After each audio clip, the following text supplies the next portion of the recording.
Hello, this is Daniel Mart, and today I'm going to be doing another comic book review, kind of. So yeah, I'm going to try something new. I'm going to be doing a comic book series review. So yeah, I haven't really done one of these before. I've done a story arc review before, but I've never actually done a total series. So yeah, I'm basically going to be reviewing the Trinity of Sin Pandora series, which is 14 issues. Let me just show you all 14 issues, the covers at least. 1, 2, 3, 4, 5, 6, 7.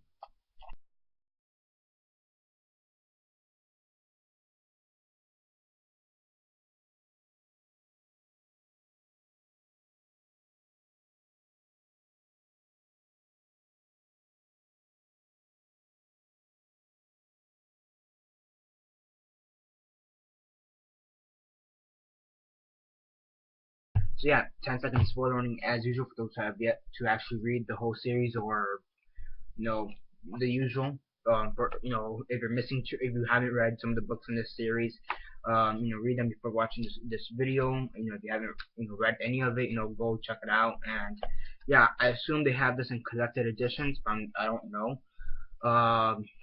So yeah, but if you want to get in single issues, it's relatively it's cheap. It's basically cheap. I got each issue for $1. I'm pretty sure, but the most I've seen each one go is about $2, so you could get this for about $30 at the most, from what I know. So it's a pretty cheap series. I got it for $14. So yeah. But besides the point, 10 second spoiler warning as usual. For those I get to actually read the whole series or whatever, stop the video, go check it out, and come back and watch.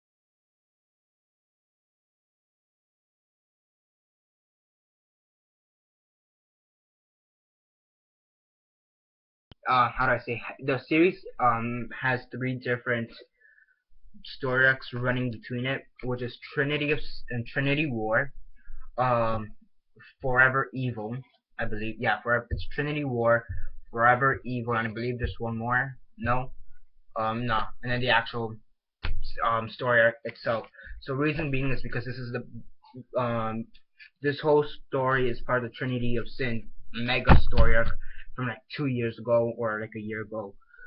So yeah, the reason I'm not gonna review the actual individual story arcs yet, which is Forever Evil and Trinity War, is because it has other tie-ins to other comics such as Constantine, Justice League of America, the Forever Evil people, I don't know, Justice League Dark, a bunch of other story arcs. So I'm just gonna review the Pandora one, the individual comics. So yeah, but yeah, basically it's about, to give you a basic idea, it's about Pandora, and she's basically fighting the 7 deadly sins, which is envy, wrath, gluttony, pride, lust, sloth, greed, envy, and yeah, that's everyone. Yeah, envy, gluttony, greed, pride, sloth, wrath, and lust.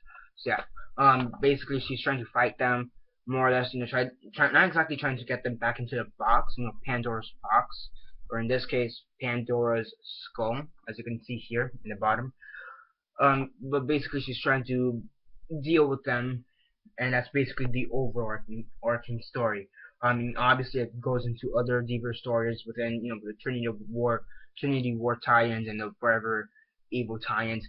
But that's basically the overarching story. The Sins are taking over the planet, are attempting to. They need to defeat it, and they have their obstacles in the way, and they have their obstacles in the way, such as an interdimensional prison, as it seems.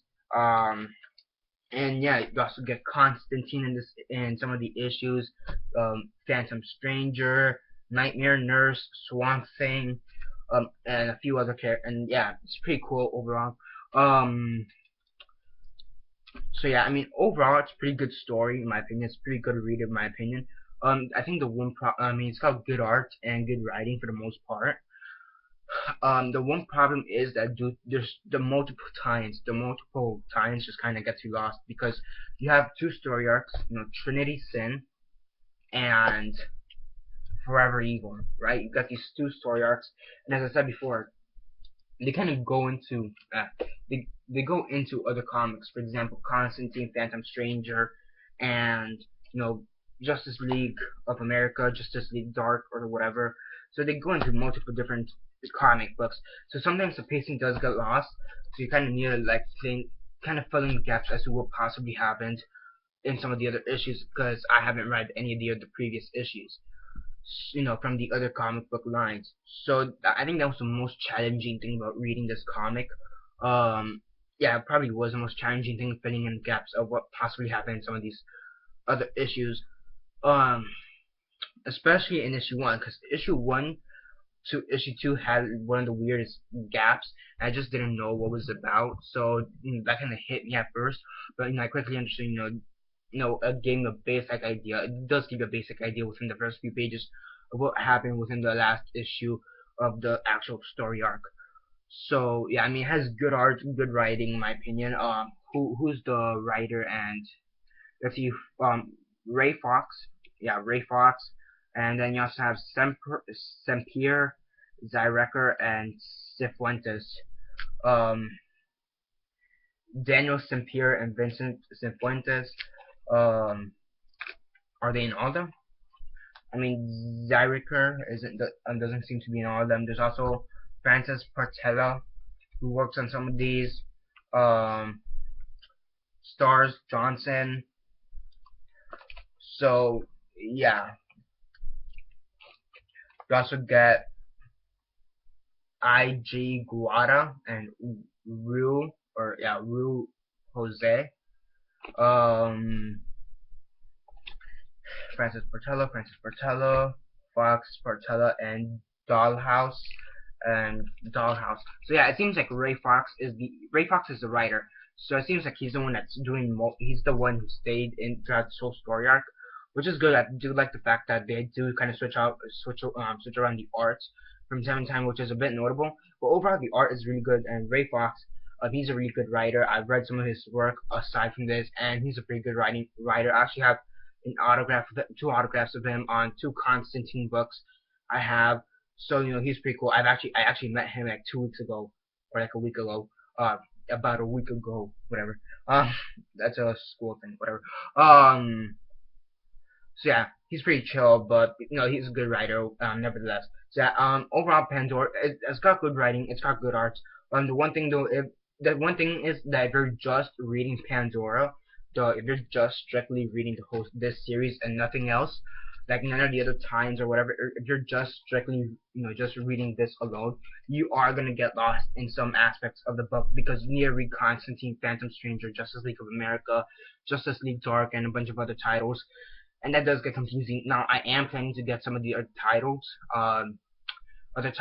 to kind of fill in the gaps. So yeah, actually, yeah, give me a sec.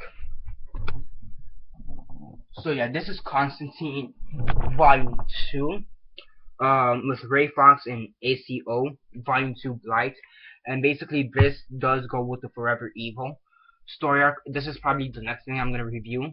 So yeah, but this does give me also an idea as to what happened within some of the issues.